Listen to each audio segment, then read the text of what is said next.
Welcome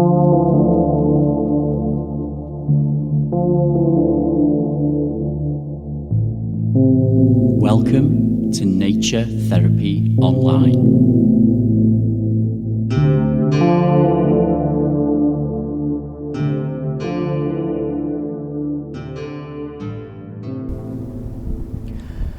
Hello friends, and welcome to episode 40 of Nature Therapy Online.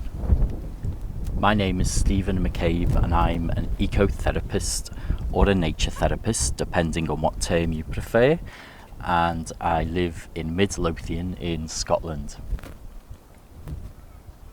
Ecotherapy is all about connecting with nature for our mental health and well-being, and also for the well-being of the planet as well, because people who care for nature are more inclined to take care of nature.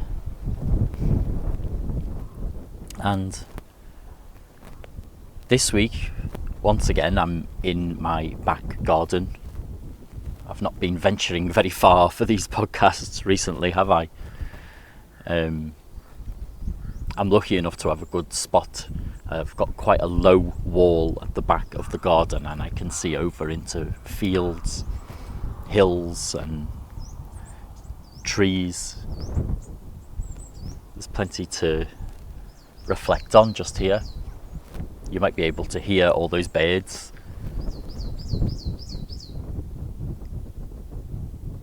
Quite excited that it's spring by the sounds of it. They're as excited as I am. And what I'm doing here today, as I'm stood at the back gate of the garden and I'm gazing out over the hills here. We live up in the hills. It's nice and green. One thing that I've noticed is that when I come here, I tend to gaze over to my right, where there's quite a nice view of the Pentland Hills, which are quite iconic hills in the Lothians here in Scotland. They're quite striking when you live in the area.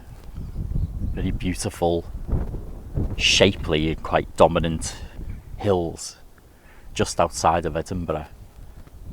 And it's hard not to look over, and I've spoken about these hills in podcasts before, especially when I did an episode specifically on hills and on sketching hills and just connecting with them. But this episode isn't about hills and mountains in particular.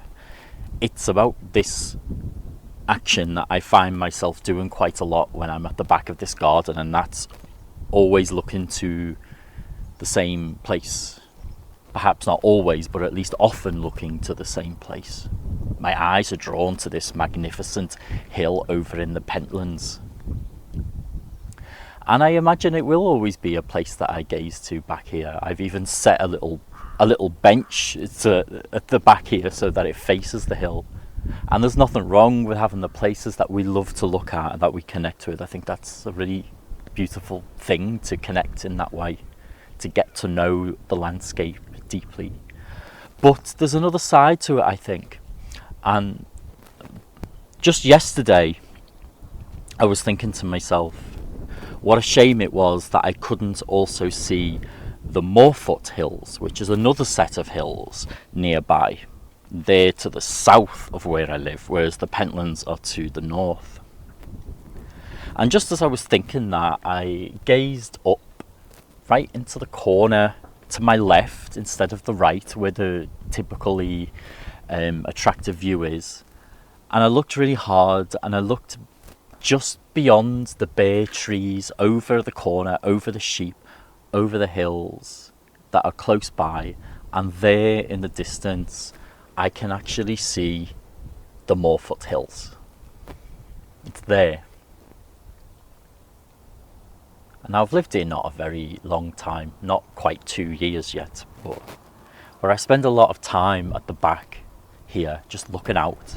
I've always been such a city dweller, you know. I've always lived in flats and apartments, and I've never lived in a house since I left home as a child, so I never had any backdoor space. So I spend a lot of time looking at this open space, which I feel so lucky to have.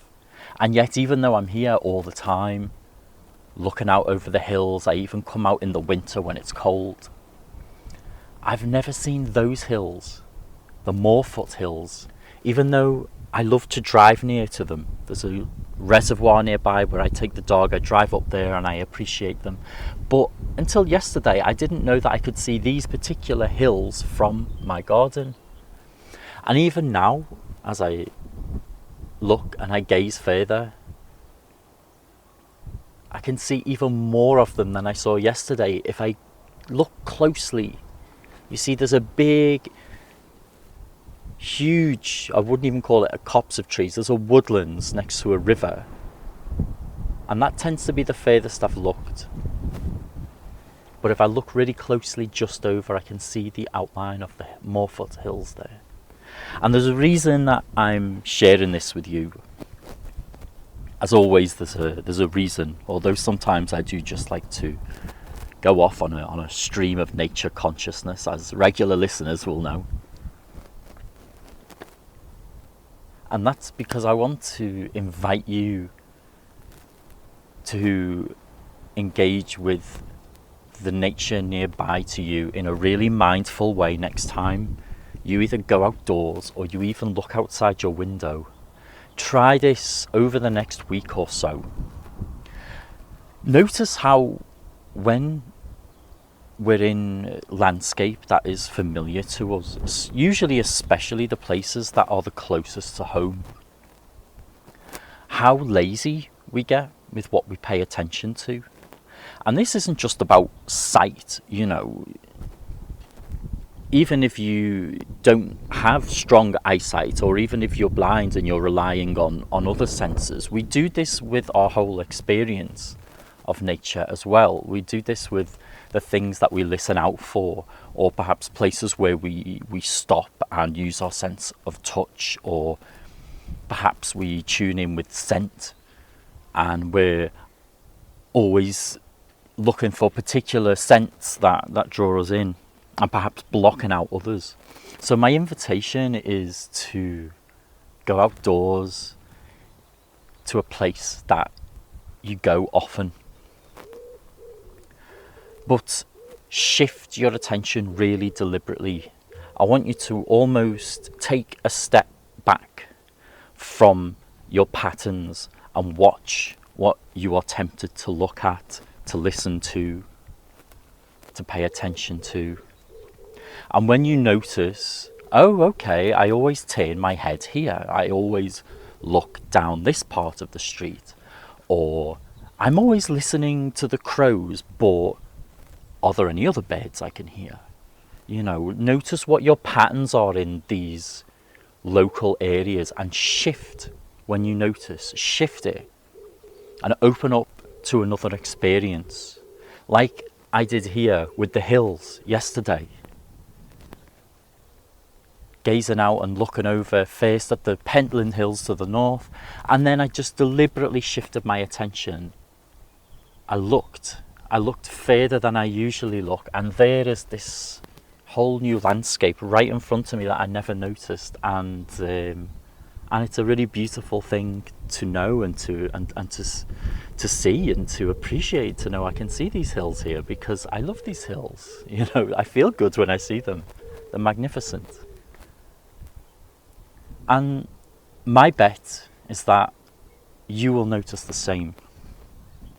It's something that I like to do when I go for walks as well. It's not just about being in one place, although you can do it from your garden. You can even, if you are lucky enough to have a garden, or you have a balcony, or just a window you look out at, you, even on a small scale like I've been doing, you notice it. But to do it when you go for a walk is really interesting.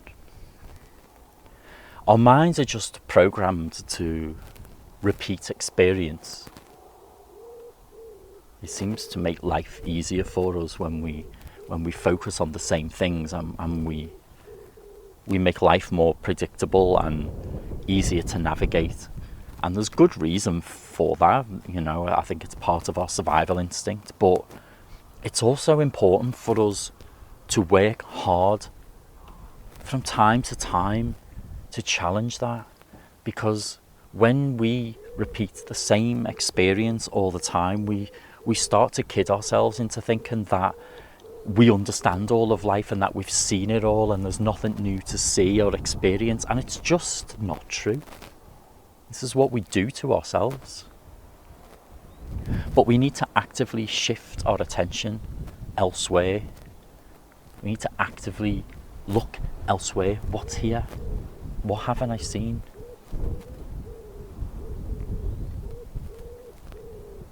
Open our minds to the vastness of this whole gorgeous earth that we're living in.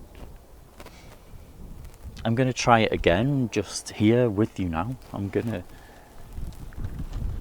look down over the back of the wall. I've not done this before. And actually, that's cute. I can see a little pile of rocks here. Almost like a little circle of rocks.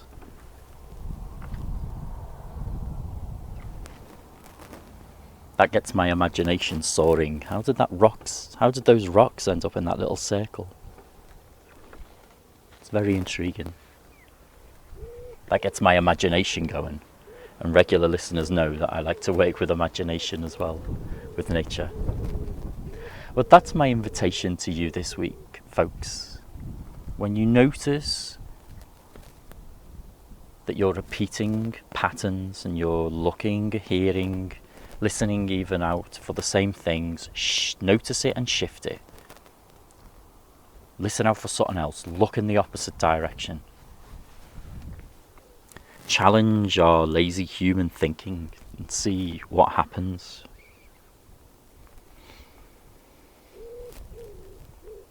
And now I just want to take a moment to listen to the sounds of these birds and to share it with you.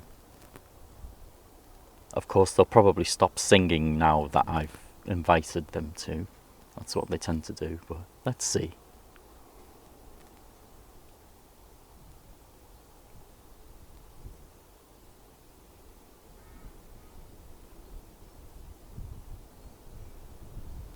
I don't know if you can hear, but there's actually quite a few different kinds of birds singing there.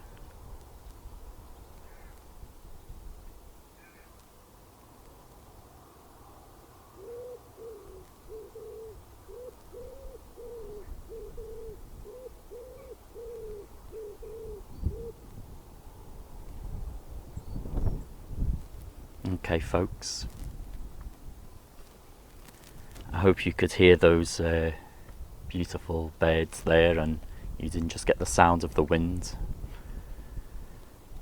I'm going to leave you there for this week, and I thank you for tuning in.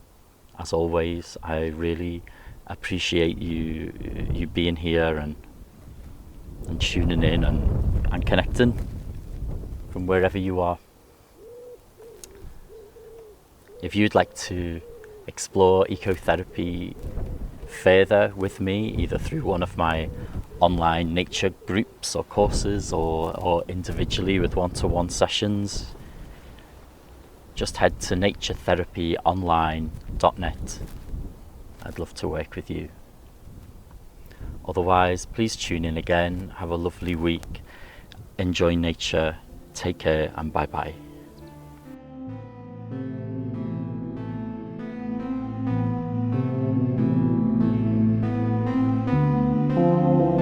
Visit me online at naturetherapyonline.net.